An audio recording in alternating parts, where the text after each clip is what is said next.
Hi guys, time பார்த்தீங்கன்னா 11 o'clock ஆகுது. வீட்டில் இட்லி பொடி இல்லை, அதான் செய்யலான்னு பிளான் பண்ணிட்டேன். அப்படியே உங்களுக்குமே அந்த ரெசிபியை ஷேர் பண்ணலான்னு நினச்சேன்.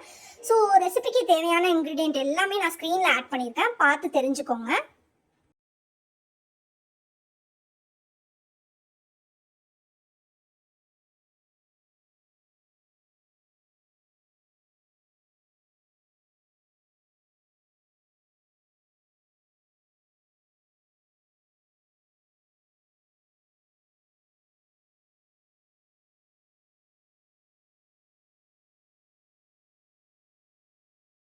இப்போ எல்லா பொருட்களையும் நீங்கள் தனித்தனியாக என்ன பண்ணணும் அப்படின்னா ட்ரை ரோஸ்ட் பண்ணிக்கணும். அதுவும் மீடியம் ஃப்ளேமில் பண்ணி முடிச்சதுக்கப்புறமா நீங்கள் ஃபேனு கீழே வச்சு நல்லா கூல் டவுன் பண்ணிக்கலாம்.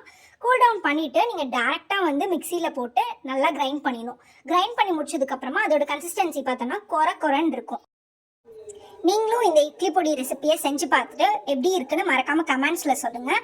அப்படியே ருக்மணி எபிக் டைரிஸை ஃபாலோ பண்ணிக்கோங்க. இந்த மாதிரி நிறைய வீடியோஸ் வந்துக்கிட்டே இருக்குது. ஓகே, பாய்.